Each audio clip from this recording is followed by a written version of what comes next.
வணக்கம். ஸோ இன்னைக்கு வந்து ஒரு இன்ட்ரெஸ்டிங்கான பதிவோடு தாங்க உங்களை எல்லாரும் பார்க்க வந்திருக்கேன். So again infusing some psychology for everyday life அப்படின்னு நம்ம சொல்லலாம். ஸோ வந்து நம்ம நிறைய வந்து நம்ம யோசிச்சுட்டு இருக்கோம், நம்ம வந்து எதை நோக்கி போயிட்டு இருக்கோம் இந்த வாழ்க்கையில அப்படின்னு நம்ம பார்க்குறோம். ஸோ இது வந்து உளவியல் ரீதியான ஒரு லேர்னிங் அப்படிங்கிறது எப்பவுமே ரொம்ப இன்ட்ரெஸ்டிங்காக தான் இருக்கும். அது எப்படி நம்ம டெய்லி லைஃப்ல யூஸ் பண்ணலாம் அப்படிங்கிறதுக்கு நான் நிறைய டாபிக் ஆல்ரெடி பேசிட்டாலும் ஸோ கஷ்டப்பட்டு வேற என்ன டாபிக் வந்து உங்களுக்கு யூஸ்ஃபுல்லா இருக்கும் அப்படின்ற பார்க்கும்போது இது வந்து ரொம்ப ப்ராக்டிக்கலாவே யூஸா இருக்கிறது என்னால பார்க்க முடியுது. ஸோ இதை வந்து நாங்க சைக்காலஜில வந்து ஒரு தியரின்னு சொல்லுவோம். இது வந்து சாய்ஸ் தியரி அப்படின்னு சொல்லுவாங்க. ஸோ இதுல வந்து முக்கியமா நம்மளுடைய தேவைகள் எந்த அளவுக்கு நம்மளுடைய பிஹேவியரை வந்து மோட்டிவேட் பண்ணுது, எப்படி டிரைவ் பண்ணுது, எதனால நம்ம வந்து இப்ப இப்படி பிஹேவ் பண்ணிட்டு இருக்கோம், எதனால நான் இப்படிலாம் இது நடந்துக்கிறேன். ஸோ எல்லாரும் சொல்லுவாங்க அவங்க அப்படி சொல்லிட்டாங்க, இந்த சூழ்நிலை இப்படி இருந்துச்சு, அதனால தாங்க நான் இப்படிலாம் நடந்துக்கிட்டேன் அப்படின்னு சொல்லிட்டு நம்ம செயல்பாட்டுகளுக்கு நம்ம நிறைய அர்த்தம் கொடுத்தாலும் இங்க நான் சொல்லக்கூடிய ஒரு பதிவு மூலமா நீங்க உங்களை புரிஞ்சுக்கிறதுக்கு நாம ஏன் இப்படிலாம் நடந்துக்கிறோம் அப்படின்னு புரிஞ்சுக்கிறதுக்கு வந்து இது வந்து ஒரு டிக்ஷனரி மாதிரி உங்களுக்கு இருக்கும்னு சொன்னா மிகையாகாதுங்க. ஸோ இந்த பதிவை நீங்க ஃபுல்லா பார்க்கும்போது தான் உங்களுக்கு வந்து நம்ம லைஃபை சந்தோஷமா எடுத்துட்டு போறதுக்கு என்ன மாதிரியான தேவைகள்லாம் நமக்கு இருக்கு, அதை நம்ம எப்படி பூர்த்தி செய்ய முடியும், எதனால நான் இப்படி நடந்துக்கிறேன் அப்படிங்கிறதுக்கான விடைகள்லாம் நிறைய கிடைக்கும் அப்படின்னு நம்ம சொல்ல முடியும் இந்த பதிவுல. ஸோ இந்த தேரியில அவங்க என்ன சொல்லியிருக்காங்க அப்படின்னு பாத்தீங்கன்னா ரொம்ப சிம்பிளா வந்து நம்ம சில தேவைகளை நோக்கி தான் நம்ம போயிட்டு இருக்கோம் அப்படின்றாங்க. திரும்ப திரும்ப தேவைகள்னோடனே நீங்க என்ன நினைக்கலாம்னா நம்மளுக்கு வந்து ஆக்சிஜன் தேவை இருக்கு பிரீத் பண்றதுக்கு, அந்த ஒரு விஷயம், சாப்பாடு தேவை, தண்ணி தேவை, இதெல்லாம் ரொம்ப தேவைதான். இதெல்லாம் நம்மளுடைய உடல் ரீதியான தேவைகள் அப்படின்னு நம்ம சொல்லுவோம். ஆனா அதை தவிர நம்மளுக்கு வந்து கண்ணுக்கு தெரியாத உளவியல் தேவைகள் தான் நம்மளை இன்னைக்கு வந்து உட்கார வச்சுக்கிட்டு இருக்கு, பேச வச்சுக்கிட்டு இருக்கு, நடக்க வச்சுக்கிட்டு இருக்கு. நீங்க செய்யற காரியங்கள் எல்லாத்துக்கும் ஒரு காரணமா இருக்கு அப்படின்னு சொன்னாமைக்கு ஆகாது. ஏங்க அவ்வளவு சொல்ல போறீங்க, நான் இன்னைக்கு இந்த வீடியோ பதிவு உங்ககிட்ட கொடுக்கறதுக்குமே என்னுடைய ஒரு நீட் தான் இன்னைக்கு காரணம் அப்படின்னு நம்ம சொல்லலாம். அப்படி என்னங்க நம்மளுக்கு தேவைகள் இருக்கு, அதுவும் இன்விசிபிளா இருக்கு அப்படின்னு நம்ம சொல்லும் போதுதான் ஒரு 5 தேவைகள் வந்து சொல்றாங்க.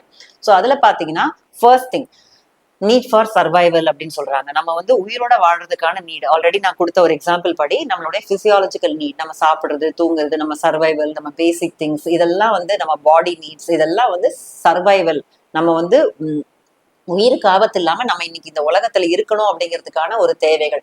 அது நம்மளுக்கு வந்து உண்ண உணவும், உடுக்க துணியும், ஒரு ஒரு சேஃபான ஒரு இடத்துல இருக்கும், நம்ம எங்கேயோ அங்கெல்லாம் பாம் எல்லாம் போடலைங்க, எங்கேயும் திருடங்கள்லாம் இல்லை அப்படிங்கிற மாதிரியான ஒரு இடத்துல இருந்தாலே நம்மளோட we feel safe there. So அந்த சேஃப்டி அப்படிங்கிறது வந்து நம்ம முக்கியம். நம்ம செய்யற ஒவ்வொரு காரியமே இன்னைக்கு வந்து நம்ம எங்கேயும் இவ்வளவு ஓடி ஓடி எல்லாரும் சம்பாதிக்கிறீங்க அப்படின்னா நாளைக்கு நமக்கு சேஃபா ஃபீல் பண்ணணும் அப்படிங்கிறதுக்கு தான். ஸோ இந்த சேஃப்டி அண்ட் செக்யூரிட்டி வந்து நம்மள நிறைய காரியங்கள் பண்ண வைக்குது அப்படிங்கிறது உங்களுக்கே தெரிஞ்சிருக்கும். ஸோ இதை தவிர இன்னொரு ஒரு முக்கியமான தேவைகள் அப்படின்னு என்னன்னு பாத்தீங்கன்னா வந்து need for power and importance அப்படின்னு சொல்றாங்க. So need for power and importance அப்படின்னா என்ன அப்படின்னா எல்லாருக்கும் வந்து அவ்வளவு தேவையா பவர்? ஏன்னா இப்ப இந்த பொலிட்டீஷியன்ஸ்க்கு தான் வந்து பவர்ஃபுல்லா ஃபீல் பண்ணணும் அப்படின்னு நினைப்பாங்க. நம்ம மனிதர்களுக்கும் அது தேவையானா கண்டிப்பா இருக்குங்க. நம்மளுடைய வந்து நீட் ஃபார் அச்சீவ்மெண்ட், காம்பிட்டன்ஸ், நான் வந்து இதை என்னால செய்ய முடியும், என்னால வந்து இதை செய்ய முடியும்ன்றதை நான் இந்த உலகத்துக்கு காட்டணும் அப்படிங்கிற உந்து சக்தி நம்ம எல்லார்கிட்டயுமே இருக்கு. ஏன் குழந்தைங்க கிட்ட இருந்தே விளையாடும் போதே பாத்தீங்கன்னா தன்னை வந்து ரொம்ப ஒரு முக்கியமான ஆளா காட்டிக்கணும் அப்படிங்கிற ஒரு எண்ணம் வந்து எல்லாருக்குமே நம்மளுக்கு இருக்குங்க. ஸோ அந்த விஷயத்துல பாத்தீங்கன்னா வந்து அதை நம்ம வளர்த்துக்கணும். அதுக்கான ஒரு ஃபேக்டர் நம்ம வந்து அதுக்கான ஒரு ஆப்பர்ச்சுனிட்டி நம்மளுக்கே நம்ம ஏற்படுத்தணும். இதுல ஒரு சிம்பிள் எக்ஸாம்பிள் சொன்னா உங்களுக்கு புரியும்னு நினைக்கிறேன். இப்ப வந்து ஒரு பஸ் டிரைவரே நம்ம எடுத்துக்கலாம். பஸ் டிரைவர் வந்து ஒரு பஸ் எடுத்துட்டு ஓட்டிட்டு இருக்கிறாரு. இல்லைன்னா நம்ம ஒரு சைக்கிள் வாலா கூட எடுத்துக்கலாம். சிம்பிளா ஏன் பஸ் டிரைவர் உள்ளது சைக்கிள் வாலா அளவுக்கு எடுத்துக்கலாம். அவர் வந்து ஓட்டிட்டு இருக்கும் போது அவங்க பின்னாடி வந்து ஒரு BMW காரே வந்தா கூட அவருக்கு இடம் கொடுக்க மாட்டார்.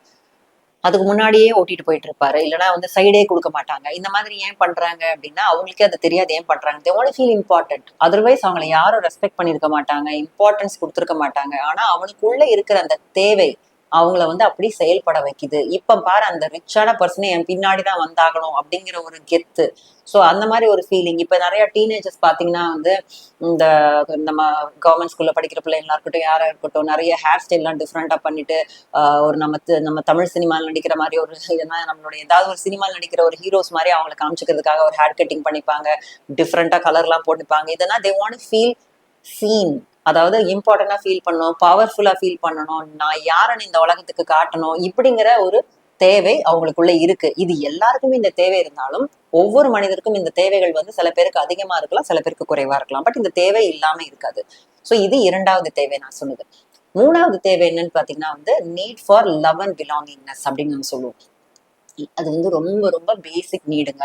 அதாவது இந்த உலகத்துல இருக்க எல்லா ஹியூமன் பீயிங்ஸ்க்கும் வேண்டியது வந்து ஒரு அன்பு, ஒரு பிலாங்கிங்னஸ். நான் இன்னும் இவங்களோட நான் வந்து பிலாங் ஆகிறேன், இந்த குரூப்போட நான் இருக்கேன், ஒரு ஃபேமிலியில் நான் இருக்கேன், எனக்கு ஒரு அப்பா இருக்காங்க, அம்மா இருக்காங்க, ஒரு மனைவி இருக்காங்க, ஒரு குழந்தை இருக்கு, இப்படிங்கிற மாதிரி ஒரு சென்ஸ் ஆஃப் பிலாங்கிங்னஸ் கொடுக்கறது, ஒரு வார்ம்த் கொடுக்கறது. இந்த உலகமே வந்து பாத்தீங்கன்னா அன்புங்கிற தாரக மந்தத்தெல்லாம் சுத்திக்கிட்டே இருக்கு அப்படின்னு நம்ம சொல்லுவாங்க. ஸோ இது நம்மளோட பேசிக் தேவை அப்படிங்கறத நீங்க புரிஞ்சிருப்பீங்க. இப்ப லோன்லியா ஃபீல் பண்றேன் அப்படின்னே நிறைய பேர் சொல்லிட்டு இருப்பாங்க. முக்கியமா பாத்தீங்கன்னா அந்த 15-16 வயசுல இருந்து ஒரு 22 வயசு வரைக்கும் இந்த ஏக்கம் நிறையவே இருக்கிறத பார்க்க முடியும். இது என்னன்னு பாத்தீங்கன்னா அந்த லவ் அண்ட் இன்டிமசி நீட் அப்படிங்கிறது வந்து அவங்களுக்கு நிறையவே இருக்கும். ஸோ இது யாராவது அவங்க கூட பேச நல்லா கிடைச்சாலோ, இல்லைன்னா வந்து நல்லா ஒரு ஃப்ரெண்ட்ஷிப் கிடைச்சாலோ அவங்களுக்கு அந்த தேவை வந்து நல்லாவே சால்வ் ஆகுங்க. ஸோ அவங்களுக்கு வந்து யார் கூடயாவது இருக்கணும், நம்மள வந்து ஒரு பெரிய பியர் ப்ரெஷர் நிறைய பியர் ப்ரெஷர் இந்த சென்ஸ் ஒரு குரூப்ல பிலாங் பண்ணணும். இப்ப வந்து ஒரு ஸ்கூலுக்கு போனாலே வந்து அவங்களுக்கு யாருமே ஃப்ரெண்ட்ஸ் செட் ஆகலனாலே ரொம்ப டென்ஷன் ஆயிடுவாங்க. ஒரு கூட கேட்பாங்க, வெளிநாட்டுல இருக்க பிள்ளைங்கிட்ட கூட கேட்பாங்க, உனக்கு ஃப்ரெண்ட்ஸ் செட் ஆயிட்டாங்களா, சோஷியல் நீட்ஸ் எல்லாம் சாட்டிஸ்ஃபை ஆயிடுச்சா, உன்னால வந்து அவங்களோட பழக முடியுதா அப்படிங்கிறது தான் கேட்பாங்க. ஸோ லவ் அண்ட் பிலாங்கிங்னஸ் நீடுக்காகவே இன்னைக்கு நம்ம பாத்தீங்கன்னா 20 வயசுல இருந்து 30 வயசு வரை பிராக்கெட் இருக்கவங்களுக்கு வந்து நிறைய இதுக்காகவே வந்து தியாகம் பண்ணுவாங்க. அது என்னவோ அவங்க வந்து ஒரு பைக்ல போய் பார்ப்பாங்க, ஏதாவது ஒண்ணு பார்ப்பாங்க, அட்லீஸ்ட் இதனாலயாவது நம்ம கிட்ட நண்பர்கள் வந்து பேசுறாங்களா, நிறைய நம்ம நல்லா மேக்கப் பண்ணிக்கிட்டா நம்மளோட வந்து பேசுவாங்களா, இப்படிங்கிறதுக்காகவே நண்பர்கள் கூட்டத்தோட சேர்றதுக்காகவே தன்னை மாற்றிக்கொண்டவர்கள் இன்னைக்கு நிறைய பேர் இருக்காங்கிறது உங்களுக்கே தெரிஞ்சிருக்கும். ஸோ இதுல பாத்தீங்கன்னா நம்மளுக்கு வந்து need for love and belongingness ரொம்ப முக்கியம்ன்றது தெரிஞ்சிருக்கும். இதை தவிர இன்னொரு நீட் என்ன அப்படின்னு பாத்தீங்கன்னா வந்து நீட் ஃபார் ஃபன். இதை வந்து ரொம்ப புதிதா இருக்கலாம் நிறைய பேருக்கு வந்து. ஏன்னா முக்கியமான ஒரு சைக்கலாஜிக்கல் தியரிஸ் வந்து இந்த நீட் ஃபார் ஃபன் வந்து சேர்க்கல. இவருடைய ரியாலிட்டி தெரப்பி அப்படிங்கிற விஷயத்துலயும் சாய்ஸ் தியரியில தான் இது ரொம்ப கொடுத்துருக்காங்க. இது நான் என்னுடைய பிராக்டிஸ்ல பார்க்கும்போது இது எவ்வளவு முக்கியமான விஷயம் அப்படிங்கிறத நானே இதை உணர்ந்திருக்கேங்க. அதை வந்து நீட் ஃபார் ஃபன் அப்படிங்கிறது நம்ம ஹியூமன் பீங்ஸை வந்து டைரக்ட் பண்ணக்கூடிய ஒரு முக்கியமான ஒரு தேவை அப்படின்னு சொல்லலாம். அதாவது always work with no fun பாத்தீங்கன்னா ரொம்ப ஸ்ட்ரெஸ் ஆயிடுவாங்க. இல்ல நம்மளுக்குள்ள இருக்க ஒரு சைல்டு இருக்கும், அது வெளியே வர முடியாது, சீரியஸாவே எப்பவுமே இருக்கணுமா, எனக்கு ஃபன்னே இல்லையா லைஃப்ல அப்படிங்கிற மாதிரி இருப்பாங்க. So need for fun, creativity, games, இந்த மாதிரி ஓடி ஆடி விளையாடுறது, இல்லைன்னா ஒரு பேட்மிண்டன் விளையாடுறது, இல்லைன்னா ஒரு டான்ஸ் கிளாஸ் போறது, இல்லைன்னா வந்து ஏதாவது ஒரு விஷயம் இந்த மாதிரி ஹாபிஸ் பண்ணும் போதுதான் நம்மளோட நீட் ஃபார் ஃபன் வந்து பூர்த்தி அடையுதுன்னு நம்ம சொல்ல முடியும். ஸோ நீட் ஃபார் ஃபன்னுங்கிறது நம்மளோட முக்கியமான தேவைங்கிறத நீங்க புரிஞ்சுக்கலாம். கடைசி நீட் அப்படின்னு பாத்தீங்கன்னா just not last but not லீஸ்ட்ன்ற மாதிரி இது எந்த வரிசையும் கிடையாது, ஜஸ்ட் ஒரு 5 நீட்ஸ் அப்படின்னு பார்க்கும்போது need for autonomy or independence அப்படிம்பாங்க. அதாவது நான் தனியா ஒரு சுதந்திரமா செயல்படக்கூடிய ஒரு விஷயம் அப்படின்னு சொல்லிட்டு. இது வந்து நிறைய பேருக்கு வந்து டிபெண்டா இருக்கவங்களுக்கு வந்து இது புரியாது. சுதந்திரமா இருக்க கூட கிடைக்கக்கூடிய ஒரு சந்தோஷம்ங்கிறது வந்து ரொம்ப ரொம்ப ஒரு சந்தோஷமான ஒரு விஷயம் நம்ம சொல்லலாங்க. அதாவது ஒரு சாய்ஸஸ் உங்களுக்கு கொடுக்கப்படுது, நீ இதையும் பண்ணலாம் அதையும் பண்ணலாம். இன்னைக்கு குழந்தைங்களுக்கு வந்து நம்ம எந்த சாய்ஸஸும் பெருசா கொடுக்கறது இல்லை. இதை தான் நீ செய்யணும், இந்த குரூப் எடுத்தா நீ அந்த குரூப் தான் எடுக்கணும், அதே மாதிரி நீ இந்த கிளாஸ்க்கு தான் போகணும் அப்படின்னு சொல்லாம you give them some choices. அவங்க கிட்ட ஒரு கண்ட்ரோல் கொடுத்து நீ அதை முடிவெடு அப்படின்னு சொல்லும் போது அவங்களுக்கு அந்த இண்டிபெண்டன்ட் ஃபீலிங், இது எனக்கு ரெஸ்பான்சிபிளா ஃபீல் பண்ண வைக்க முடியுது, நானே ஒரு முடிவு எடுக்கிறேன், நான் ஃபினான்ஷியலா இன்னைக்கு இண்டிபெண்டா இருக்கிறேன் அப்படிங்கிறதே வந்து நம்மளுக்கு ஒரு நம்மளை பத்தின சென்ஸ் ஆஃப் வர்தினஸை வந்து நம்ம அதிகப்படுத்தும் நம்ம சொல்ல முடியும். ஸோ இந்த இடத்துல இந்த ஆட்டோனமி ஆர் இண்டிபெண்டன்ஸ் அப்படிங்கிறதும் நம்மளுடைய மனிதர்களுக்கு எல்லாருக்குமே உண்டு அப்படிங்கிறது தான் ஒரு முக்கியமான ஒரு அம்சம். இப்போ இந்த 5 நீட் இருக்கு, இதை தெரிஞ்சுட்டு நம்ம என்ன பண்ண போறோம் அப்படின்னாக்க, நம்ம செய்யற ஒவ்வொரு காரியத்துக்கு பின்னாடியும் ஏதோ ஒரு அன்சாட்டிஸ்ஃபைட் நீட் தான் நம்ம அதை செய்ய வைக்கிறது, நம்மளை வந்து தள்ளுது அப்படிங்கிறத நம்ம இங்க புரிஞ்சுக்கணுங்க. ஸோ இப்போ வந்து நம்ம ஒன்னொன்னு யோசிங்க, நீங்க ஒரு கோர்ஸ் படிக்கிறீங்க, இல்லைன்னா ஒரு வேலை பாக்குறீங்க, இது எல்லாத்துமே இந்த நீட்ஸோட நம்ம கனெக்ட் பண்ண முடியும். இன்னைக்கு நைட் நம்ம வந்து ஒரு ஃப்ரெண்ட்ஸோட ஒரு பார்ட்டி போறோம், அதுவும் நம்ம என்னத்துக்கு, சோஷியல் நீட்ஸ்க்கு தான். ஒரு ஃபன் நீட்ஸ்க்கு நம்ம ஒரு விஷயத்த நம்ம செய்யலாம். அதே மாதிரி நம்மளுடைய பவர்ஃபுல்லா ஃபீல் பண்றதுக்கு நம்ம ஒரு சில விஷயங்கள் செய்வோம். சோ இந்த விஷயத்துல என்ன இதுல ஒரு சீக்ரெட் அப்படின்னா, ஒவ்வொருத்தருக்கும் தன்னுடைய தேவைகள் வந்து வித்தியாசப்படலாம், ஆனால் எல்லா தேவையும் தேவை. சில பேருக்கு வந்து ஒரு 3 இட்லி தேவைப்படும், ஒரு 4 சப்பாத்தி எடுத்துப்பாங்க அப்படின்ற மாதிரி தான் ஃபன் நீட் வந்து கொஞ்சம் குறைவா இருக்கும், ஆனா நீட் ஃபார் பவர் கொஞ்சம் ஜாஸ்தியாவே இருக்கும்.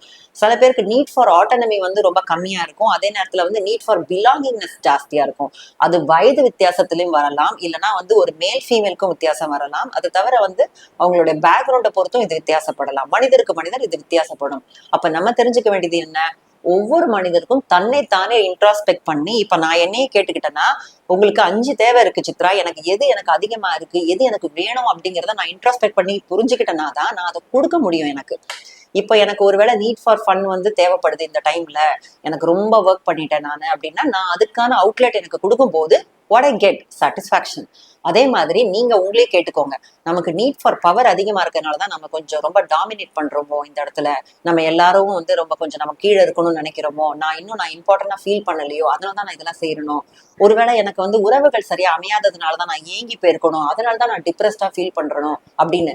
So just ask your self, what you want, what you need. நம்ம இந்த 5 தேவைகள்ல உனக்கு எந்தெந்த தேவைகள்னா முக்கியம்னு உன்னை பொறுத்த வரைக்கும் நினைக்கிற, அடுத்தது இந்த தேவைகள்ல வந்து எதெல்லாம் உனக்கு பூர்த்தி ஆயிருக்கு, உனக்கு எதெல்லாம் பூர்த்தி ஆகல, இந்த தேவைகள் பூர்த்தி ஆகுறதுக்கு நீ என்ன முயற்சி எடுத்திருக்க. இப்ப நான் என்னையே கேட்கலாம், ஃபன் நீட்ஸ் எனக்கு தேவைப்படுது, நான் என்ன முயற்சி எடுத்திருக்கேன், ஒண்ணுமே எடுக்கல, then how will it get resolve fulfilled. I should take some steps, I should make choices. Okay, நான் ஒர்க் இது வரைக்கும் பண்றேன், அதுக்கப்புறம் நான் இதை செய்ய போறேன். அப்போ இதுல வந்து 5 செடி நீங்க வச்சிருக்கீங்க உங்க கார்டன்லனா, ஒரு செடிக்கு மட்டும் நிறைய தண்ணி ஊத்திக்கிட்டே இருந்தீங்கன்னா அது அழுகி போகும். இல்லைன்னா மிச்சம் அவ்வளவுதான் தண்ணி இருக்குன்ற பட்சத்துல இவ்வளவுதான் ரிசோர்சஸ் இருக்கு, 24 மணி நேரம் தான் இருக்கு, நம்மளுக்கு இவ்வளவு நாள் தான் இருக்கு அப்படிங்கிற போது ஒரு தேவையை மட்டுமே நான் அதிகமா கவனிக்கும் போது மிச்ச தேவைகள் இருக்கிற ஒரு செடிகள் வாடி போயிடுற மாதிரி, நம்மளுக்கு வந்து ஒரு விஷயத்தையே நம்ம கவனிக்காமல், ஒருத்தங்க சில பேர் செல்ஃப் இம்பார்ட்டன்ஸ்க்கு பவருக்கு நிறைய ஃபீட் பண்ணிக்கிட்டே இருப்பாங்க, but they will not take care of love and belongingness. ஒரு ரிலேஷன்ஷிப்க்கு முக்கியம் கொடுக்க மாட்டாங்க, ஒரு ஃபன்னுக்கு முக்கியம் கொடுக்க மாட்டாங்க. இன்னைக்கு எத்தனையோ பிசினஸ் மேன் ஓடிக்கிட்டே இருக்காங்க காசு காசுன்னு. ஸோ அதுக்கு தவிர மிச்சம் வேற எதுக்குமே அவங்க இம்பார்ட்டன்ஸ் கொடுக்கலன்னா அவங்க லைஃப் பேலன்ஸ்டா இருக்காது, ஃபுல்ஃபில்டா இருக்காது, எங்கேயோ நம்ம எதையோ இழந்துட்டோங்கிற எண்ணத்தோடவே அவங்க வாழ்ந்துட்டு இருப்பாங்க. ஸோ இந்த பதிவு மூலமா தயவு செஞ்சு நம்ம எல்லாருக்கும் இந்த 5 தேவையும் இருக்கு. இந்த சர்வைவல் நீடை வந்து கண்டிப்பா எல்லாரும் பூர்த்தி செஞ்சிருவோம் சொல்லாமலேயே. ஆனா மிச்ச 4 தேவைகளையும் நம்ம சரியா பூர்த்தி செய்யறோமா அப்படிங்கிற கேள்வி இன்னைக்கு இந்த பதிவு மூலமா நீங்க எல்லாரும் சிந்திக்க வேண்டிய நேரம். அதை தவிர அதற்கு அந்த செடிக்கு நீங்க தண்ணி ஊத்த வேண்டிய நேரமும் கூட. அதுக்கு நீங்க ஆல்ரெடி எல்லாத்தையும் ஊத்திருந்தீங்கன்னா கண்டிப்பா சொல்லவே வேணாங்க, நீங்க நிச்சயமா ஒரு சந்தோஷமான நபரா தான் இருப்பீங்கன்னு சொல்லிட்டு. ஸோ இந்த பதிவு உங்களுக்கு உபயோகமா இருந்துச்சுன்னா கண்டிப்பா உங்க ஃப்ரெண்ட்ஸ் அண்ட் ரிலேட்டிவ்ஸ்க்கு வந்து ஷேர் பண்ணுங்க. ஸோ என்னோட சேனலை சப்ஸ்கிரைப் பண்ணலன்னா சப்ஸ்கிரைப் பண்ணுங்க. உங்களுடைய சப்போர்ட்டுக்கு என்னைக்குமே என்னோட நன்றிகள். உங்களுக்காகவே நான் நிறைய முக்கியமான new contents and useful contents பார்த்து தான் உளவியல் ரீதியாக உங்களுக்கு எப்படி யூஸ்ஃபுல்லா இருக்க முடியும் அப்படிங்கிறதுக்காக தான் நான் இதுக்காக டைம் ஒதுக்கி நான் உங்ககிட்ட பேசிட்டு இருக்கேன். ஸோ உங்களுக்கு இந்த மாதிரி வேற ஏதாவது டாபிக்ஸ் வேணும்னா கண்டிப்பா உங்க காமெண்ட் செக்ஷன்ல வந்து எனக்கு தெரிவிங்க. நன்றி, வணக்கம். இன்னொரு பதிவில் உங்களை எல்லாம் சந்திக்கிறேன்.